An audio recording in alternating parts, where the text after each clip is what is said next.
आम्ही इथे कापसाचं HTBT तंत्रज्ञान मागायला आलो. 12 जुलैला 11 जुलैला आम्ही कोइंबतूरला गेलो होतो. तिथे central institute for cotton research यांनी सांगितलं की आपल्या देशाची प्रोडक्टिव्हिटी कॉटन गिलची फक्त 450 किलोग्रॅम आहे, वेळ त्याच्या अगेन्स्ट वर्ल्डची 765 आहे. पण त्यांनी तिथे जी एक बहुत ही धक्कादायक वहाँ पे उन्होंने बात बताया कि हमारे यहाँ पे कॉटन की कोई भी नई टेक्नोलॉजी 2006 से आई नहीं, तो टेक्नोलॉजी रुक गई है। और उन्होंने सामने बताया HT यानी herbicide tolerant end BW ball tolerant technology in waiting. जब CICR बोलती है वेटिंग है तो किसान कैसा काम करेगा? इस वजह से हमारी उत्पादकता बहुत कम है। मैं जिस जिले से आता हूँ, मेरे जिले में मराठी बोला, मला वाटलं दिल्ली. मी ज्या जिल्ह्यात येतो यवतमाळ जिल्ह्यातलं, तिथे 5 लाख हेक्टरवरती कापसाची लागवड होती. माझा जिल्हा निश्चित पावसाच्या प्रदेशात आहे. त्याच्यामुळे जून जुलैमध्ये आमच्याकडे जुलै ऑगस्टमध्ये 21 दिवस पाऊस पडतो. आम्हाला निंदन खुरपण जर करायचं असेल तर ह्या 5 लाख हेक्टर लागवड केल्यामुळे रोज 50,000 हेक्टरचं निंदन खुरपण करावं लागतं. आणि 1 हेक्टरचं निंदन खुरपण करायला 75 मजूर लागतात. या हिशोबाने आम्हाला रोज 37.5 लाख मजुरांची गरज आहे. माझ्या जिल्ह्याची लोकसंख्या फक्त 31 लाख आहे. त्याच्यामुळे ही टेक्नॉलॉजी दिली नाही. तण व्यवस्थापनेत अपयश आल्याने आम्हाला नापिकी होती. आता त्याच्याऐवजी HTBT जर तंत्रज्ञान दिलं तर 2 हेक्टर कापसाचं फवारणी करायला 2च मजूर लागतात. म्हणजे आम्हाला 1 लाख मजुरांची गरज आहे. ते सहज शक्य आहे. आम्ही सोपं तंत्रज्ञान मागतो.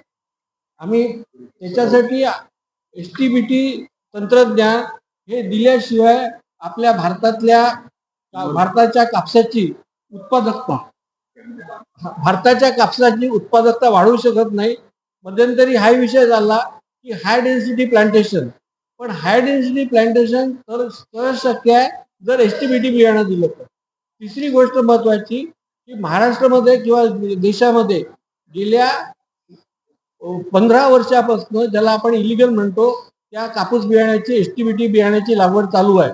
आता आमचं म्हणणं असं आहे की तुम्ही सरळ सरळ HTBTला परवानगी देऊन टाका. त्याच्या ट्रायल्स ते तुमचे जे क्लिष्ट पर्यावरण कायदे त्यात थांबवू नका त्याला. कारण आता एवढ्या मोठ्या म्हणजे माणिकराव कोकाटेंनी माजी कृषी मंत्र्यांनी कोइंबतूरला सांगितलंय की महाराष्ट्रामध्ये 60% क्षेत्रावरती HTBT लागवड होते. ह्या सगळ्यात महत्वाचा मुद्दा आहे की सरकारजवळ यंत्रणाच नाही आता ते थांबायला, कारण ते यंत्रणा हे तंत्रज्ञान जगभर लिगल आहे. महत्वाचं असं आहे याच्यामध्ये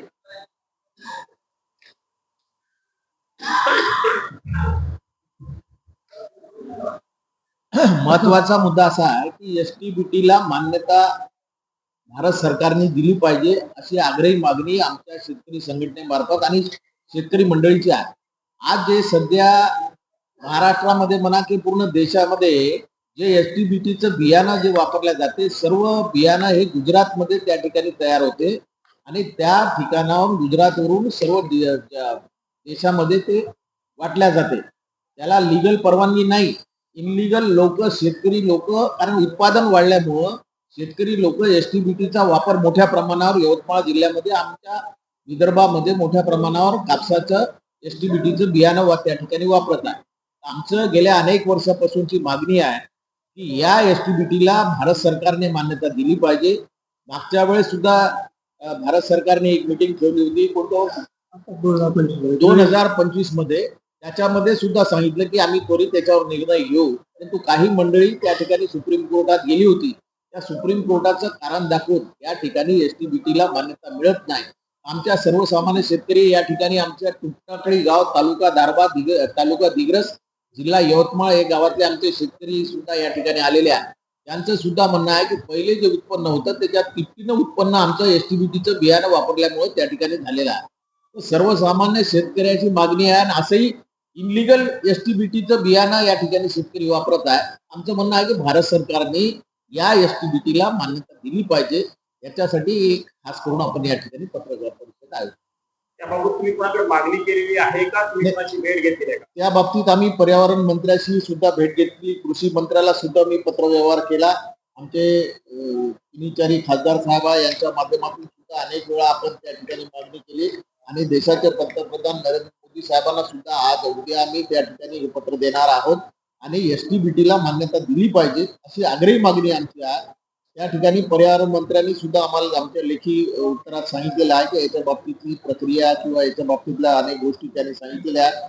परंतु आमची मूळ मागणी आहे की शेतकऱ्याचं उत्पन्न तुटीनं त्या ठिकाणी वाढत असेल तर एसटीबीटी आज जे इनलिगल वापरल्या जात आहे ते लिगली जर परवानग्या त्या ठिकाणी एसटीबीटीच्या याला मान्यता मिळाली तर मोठ्या प्रमाणावर शेतकऱ्याचा सुद्धा फायदा होता. या वर्षी जानेवारी महिन्यात यवतमाळ जिल्ह्यात हा कापूस पिकवणारा जिल्हा आहे. 22 आत्महत्या झाल्या. साधारणतः 35 ते 55 वर्षाच्या आपल्या शेतकऱ्याच्या आत्महत्या 22 एका महिन्यात 22 लोकांनी आपली आत्महत्या त्या ठिकाणी केलेली आहे. शेतकऱ्याची विदारक परिस्थिती या ठिकाणी निर्माण झालेली आहे. आताच काल परवा वायदे बाजाराची जे काही मुदत होती ती वाढवली. आता वायदे बाजारात सुद्धा बंदी आणली. अनेक पिकावर सुद्धा त्या ठिकाणी वायदे बाजाराची बंदी आणलेली आहे. असे अनेक जे निर्णय होऊन राहिले ते शेतकऱ्याच्या विरोधात निर्णय होऊन राहिले. एसटीबीटी जर उत्पादन याला मान्यता दिली आमचे शेतकरी आम्ही चांगल्या पद्धतीने त्या ठिकाणी आमचे उत्पादन. सर्वोच्च न्यायालयामध्ये ही जी केस आहे त्याचं काय स्टेटस आहे सध्या? अजून पेंडिंग आहे. गेल्या 1 वर्षात त्याचं हिअरिंग झालंच नाही. कारण अजून 3 जजेसची बेंचेस स्थापन आणि आपण त्याच्यावरती आम्ही बोललो. नाही, पण जर कोर्टामध्ये केस पेंडिंग आहे त्याच्यावरती सेंट्रल गव्हर्नमेंट डिसिजन घेऊ शकतं का? नाही, सेंट्रल गव्हर्नमेंट डिसिजन घेऊ शकते. जे सेंट्रल गव्हर्नमेंट त्याच्यामध्ये जे अपिलार्थी झालेली आहे सेंट्रल गव्हर्नमेंटने सांगितलं की अशा अशा याला आम्ही मान्यता देत आहे किंवा काय त्या पद्धतीनं तर सकारात्मक आमचा दृष्टिकोन एकच आहे की एसटीबीटीच्या बियाण्यामुळे उत्पादन मोठ्या प्रमाणात वाढलेलं आहे. ते डुप्लिकेट बियाणं वापरून सुद्धा म्हणजे त्याला मान्यता नाही असं बियाणं वापरून त्या ठिकाणी कापसाची जे उत्पन्न आहे ते वाढलेलं आहे. एक प्रकारे काळा बाजार आहे. असंही गुजरात मधूनच मोठ्या प्रमाणावर बियाणं त्या ठिकाणी येऊन राहिले.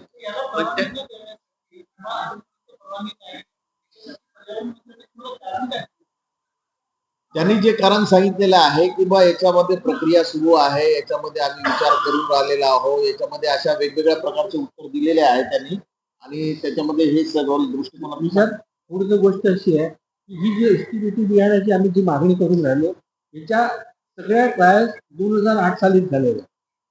2012 साली ते कमर्शियल बेस पर्यंत आलं होतं. त्याच्यानंतर मग काही गोष्टी घडल्या. आता राऊंड ऑफ रेडिफ्लेक्स त्याला राऊंड ऑफ रेडिफ्लेक्स म्हणतात. पण आता परत मोनसेंटोनी म्हणजे बायरनी किंवा महितोनी परत अर्ज केला. हा अर्ज त्यांनी 145 क्रमांकाच्या GSC 2022 मध्ये झाली आहे. त्या मीटिंग मध्ये अर्ज केला आणि त्या मीटिंग मध्ये त्याच्यावरती त्यांनी तज्ञ समिती बसवली. आता ही जी अर्ज केला बायरनी ती आहे 145 मीटिंग 22/7/2022 ला. तज्ञ समितीचा अहवाल काय? तज्ञ समितीचा अहवाल अजून त्यांनी डिस्कस केलेला नाही. पण आता आमचा प्रश्न आहे की 22 पासून आज 6 वर्ष झाले. ज्या गोष्टीच्या ऑलरेडी ट्रायल झालेल्या 2008 साली त्याच्यावरती आता कोणती तज्ञ समिती बघतो? आमच्या वाचनात असं आलं की एसडीबीटीला जर परवानगी दिली तर असं तर निर्माण होऊ शकतं की ते नष्ट करणं कठीण होईल काँग्रेस झालं. नाही आता आपण थोडं पॉलिटिक्स मध्ये नाही जाऊ. काय काय नष्ट करणं हे त्याचं कारण सांगतो की आता आम्ही म्हणजे त्यांचा जो ग्लायफोसेट किंवा या विषयीचा त्या तणनाशकाबद्दल आहे. आम्ही तणनाशक सहनशील का म्हणतो की जसं बाजूच्या शेतात तुम्ही ज्वारी लावली तिथे 2,4-D मारली किंवा आता आपल्याकडची पीक पद्धती आहे की आपण कापूस लावल्यानंतर गहू पेरतो आणि गहू पेरल्यानंतर पुढच्या वर्षी कापूस लावतो. गव्हावरती 2,4-D फेरतो. मग 2,4-Dचे अवशेष जमिनीत राहतात. ते अवशेष जमिनीत राहिले त्याच्यावरती पुढच्या वर्षी कापूस जर पेरला तर तो कापूस उगवतच नाही. उगवला तर त्याची पानं लंबूची झालेली आहे. म्हणून आमचं नुसतं तणनाशक व्यवस्थापनच नाही तर आम्हाला पूर्ण एसटीबीटी टेक्नॉलॉजी पाहिजे. म्हणजे आम्हाला जमिनीतून जे रेसिड्यूज येतील त्याचाही आमच्या कापसावरती इफेक्ट व्हायला नको. कारण कापूस हा 2,4-Dला अत्यंत संवेदनशील हे आहे आणि जगात इतरत्र हे ग्लायफोसेटच्या व्यतिरिक्त सगळं तंत्रज्ञान अवेलेबल आहे आणि त्या तंत्रज्ञानापासून आपण वंचित आहोत. पण सुरुवातीला असं बीटी कॉटन जेव्हा आलं तेव्हा म्हटलं की या बियाण्याला परवानगी आहे का? हा? गुजरातमध्ये या बियाण्याला परवानगी आहे नाही का? नाही म्हणजे पण प्रोडक्शनला परवानगी नाही हो हा तो बेकायदेशीर आपल्या ह्याच्याप्रमाणे बेकायदेशीर आहे. पण हा जो कापसाचं जे बी उत्पादन होते ज्याला आपण एकूण सीड म्हणतो हे कुठल्या कारखान्यात तयार होत नाही, हे शेतकरीच तयार करतात. कारण हे हायब्रिड सीड आहे, त्याच्यामुळे तिथे ते हायब्रिडायझेशन करावं लागतं. आणि फर्स्ट याचा जो एस आला म्हणजे अमेरिकेतही ज्यावेळेस GNPK आले त्याच्यात सगळ्यात आधी त्यांनी हर्बिसाईड टॉलरंट पिकं इंट्रोड्यूस केली, त्याच्यानंतर BT आलं इन्सेक्ट टॉलरंट. त्याच्यामुळे आपल्या इथे जे नुकसान आहे कापसाचं वीड्समुळे होणारं नुकसान हे 60 ते 100%. आता एवढं मोठं नुकसान आम्ही शेतकरी नाही सहन करू शकत. मग ते पर्यावरणाचे पुस्तक काय काय वेगळे मुद्दे काढतात आणि असं कुठलंही थर्मोमीटर नाही आहे किंवा पर्यावरणावरती इफेक्ट झाला. आज आम्ही ही जी टेक्नॉलॉजी मागून राहिलो ही नवीन टेक्नॉलॉजी मागून राहिलो ज्यात आमचा कापूस हा ग्लायकोसेटलाही टॉलरंट राहील, ग्लुकोसिनेटलाही टॉलरंट राहील आणि 240लाही टॉलरंट राहील. म्हणजे आम्हाला पीक फेरफार करायला सहज. तर याच्यामध्ये मुद्दा असा आहे की सुरुवातीला जेव्हा बीटी कॉटन आलं बॅचलर त्याच्या वेळेस म्हटले त्याच्यावरती बोंडअळी पडणार नाही. हो आता एवढा पिकावरती कीटकनाशक फवारायला लागतात तर त्याचा परिणाम होतो. त्याचं दुसरं एक कारण मी सांगतो, टेक्निकल कारण आहे की आपल्याकडे रिव्हॅलिडेशन होतं. रिव्हॅलिडेशन पुनर्प्रमाणीकरण. आता या पुनर्प्रमाणीकरण ज्यावेळेस होतो त्यावेळेस क्रायवन आणि क्रायटोजिन जे या BT मध्ये आहे हे आपण कपाटात जरी ठेवले तरी त्याची एफिकसी कमी होते 1 वर्ष. मग हे जे विकल्या गेलं नाही बियाणं ते दुकानदार परत करतात, तेच बियाणं पुढच्या वर्षी बॅगमध्ये भरून येतं, त्याच्यामुळे त्याच्यावरती कीटक येणं नाही चाललं. पण त्याचं क्वांटिफिकेशन जर केलं त्यात जर मोजलं आम्ही ही म्हणलंय की तुम्ही ज्या लेबल क्लेमवरती जे नुसतं लिहिता तसं नका लिहू, तुम्ही त्याच्यात क्रायवन आणि क्रायटोजिन्स जे आहे याची मिलीग्रॅम प्रतिग्रॅम सरकारने त्याचा राजपत्र काढलेला आहे, गॅझेट काढलेला आहे, ते तुम्ही त्याच्यावर नमूद करा. जसं क्रायवेनचं 4 मिलीग्रॅम प्रतिग्रॅम बियाणं पाहिजे आणि क्रायटूचं 280 मिलीग्रॅम प्रतिग्रॅम बियाणं पाहिजे. ते जोपर्यंत क्वांटिफिकेशन करणार नाही तोपर्यंत या पाकिटातलं बियाणं फक्त पॉझिटिव्ह आहे की निगेटिव्ह आहे एवढंच. नाही, पण या संदर्भात तुम्ही पंतप्रधान नरेंद्र मोदींची काही भेट घेणार आहात तर हा विषय देश पातळीचा आहे. हो आणि याच्यामध्ये एक मुद्दा असा आहे की यवतमाळ हा म्हणजे जगभरामध्ये शेतकरी आत्महत्यासाठी कुप्रसिद्ध आहे. हो आणि त्या त्या भागासाठी विशेष बाब म्हणून काही याची मागणी करणार आहात का किंवा त्याच्या पलीकडे जाऊन तिथे एक प्रक्रिया उद्योग कापसावरती येणंही गरजेचं आहे. कारण कापूस एवढ्या मोठ्या प्रमाणात पिकवतात, येथे मोठ्या प्रमाणात येतात जातात, पण तिथे कापसावर आधारित उद्योग निर्मिती झाली नाही. नाही, मी 4 दिवसापूर्वीच आपले देशाचे पंतप्रधान नरेंद्र मोदी साहेबांची भेट घेतली. त्यांना सुद्धा मी ही सविस्तर गोष्ट सांगितली. शेतकऱ्याच्या आत्महत्या मोठ्या प्रमाणावर आमच्या यवतमाळ जिल्ह्यामध्ये आहे. त्या बाबतीत सुद्धा कृषी आधारित प्रक्रिया उद्योग आमच्या यवतमाळ आणि वाशिम जिल्ह्यामध्ये झाले पाहिजे याच्यासाठी मागणी केली. त्यांनी सुद्धा सकारात्मक प्रतिसाद त्या ठिकाणी दिला. आता मागणी आम्ही केलेली आहे कारण आत्महत्या मोठ्या प्रमाणावर होऊन राहिल्या. एकट्या जानेवारी महिन्यात 22 आत्महत्या एका महिन्यात झाल्या आणि हे जे विदारक परिस्थिती आम्ही शेतकऱ्याची पाहतो त्याच्यामुळे असं वाटतं की नवीन तंत्रज्ञान जर मिळालं तर कापसाचा बेल्ट जो आहे आमचा विदर्भ जे काही आमचे 2-4 जिल्हे आहेत जे कापूस पिकवणारे लोक जिल्हे आहेत त्याच्यामध्ये त्याचा फायदा होईल असं मी बोलतो.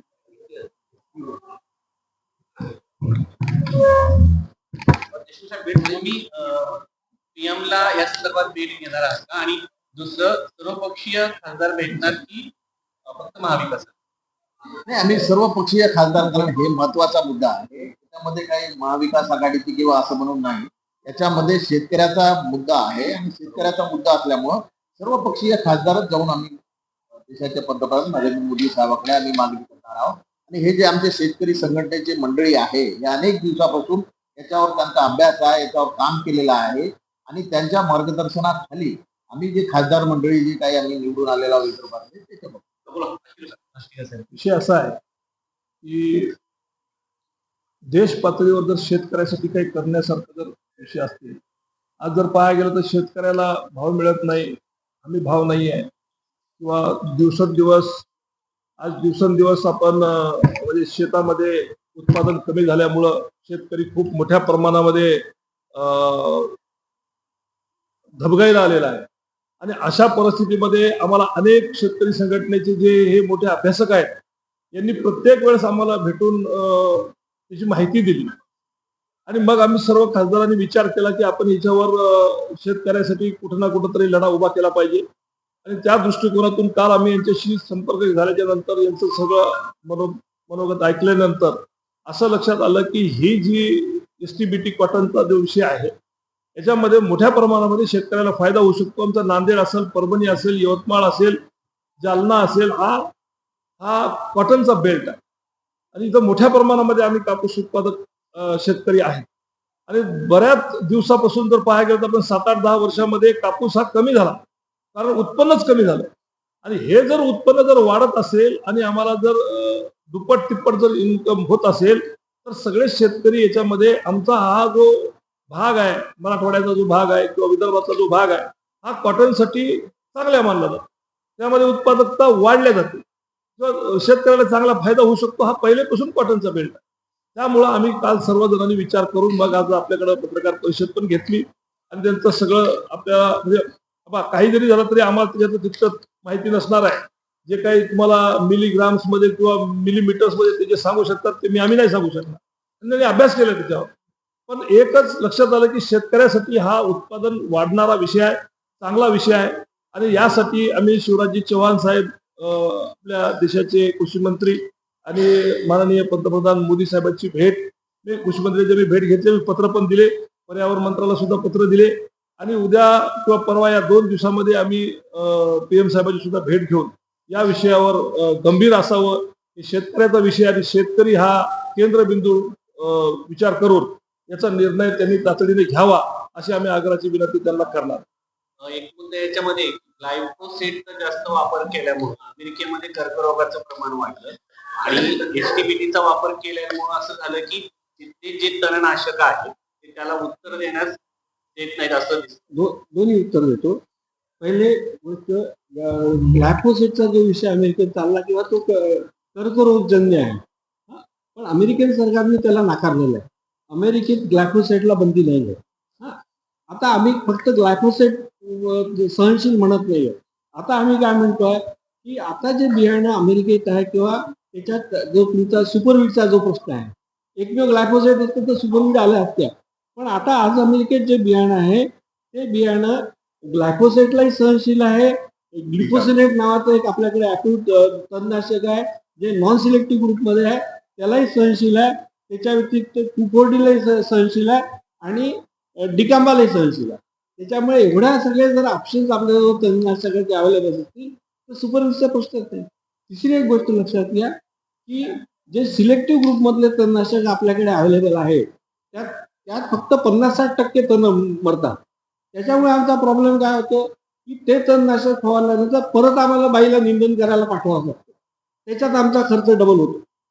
आणि जे तण सिलेक्टिव्ह म्हणजे निवडक गटातले तणनाशक मॅनेज करत नाही त्यासाठी हे जे वीड्स आहे हे सुपर वीड्सच आहे. हे सुपरवीट नावाचा एक काहीतरी विशेषण लावून लोकांना घाबरवलेलं. याच्यामध्ये एक मुद्दा असा आहे की एसडीबीटीचं तंत्रज्ञान वेगवेगळ्या देशांसोबत आहे. त्या देशांसोबत भारताचे करार झाले जसे की अमेरिकेसोबत झालाय. तिकडनं ते अन्नधान्य आपल्याकडे आणणारच आहे. मग इथल्या लोकांना का परवानगी देत? हा महत्वाचा मुद्दा आहे. त्यांनी परवानगी नुसतं आम्ही कापूसच म्हणत नाही, तुम्ही आता आम्हाला मक्याची परवानगी द्या आणि सोयाबीनची परवानगी द्या. हा नुसताच कापसाची बांधणी दिसेल ना. पण आता सगळे खासदार साहेब आमच्यासोबत असल्यामुळे आम्ही दिल्लीला येऊन बोलू तरी शकलो. नाही तर आम्ही जिल्हा पातळीवरती, राज्य पातळीवरती कोइंबतूरला जाऊन बोलला. तिकडे आम्ही शेतकरी संघटनेचे झेंडे दाखवले, एसटीबीटीची मागणी केली. उत्पादन मोठ्या प्रमाणात होतं. धानाच्या लिमिटचा प्रश्न देखील आहे. तर तुम्ही पंतप्रधानांना भेटताना त्या उद्दिष्ट लिमिटच ठेवणे अशी पण मागणी करणार आहे. सर्वप्रथम आता जो प्रश्न आपण विचारला फारच छान प्रश्न आहे की का बरं जेव्हा अमेरिकेवरून भारत आयात करणार आहे अन्नधान्य तर आपल्याला परमिशन का बरं देत नाही.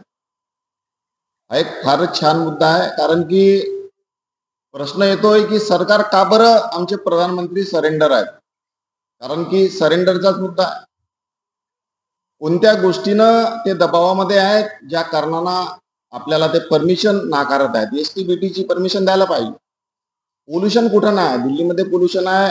आमच्या भंडारा गोंदिया जिल्ह्यामध्ये नाग नदीचा एक ज्वलंत मुद्दा आहे, ज्याच्यामध्ये केमिकल युक्त पाणी स्लज त्या गोसे डॅम मध्ये येते.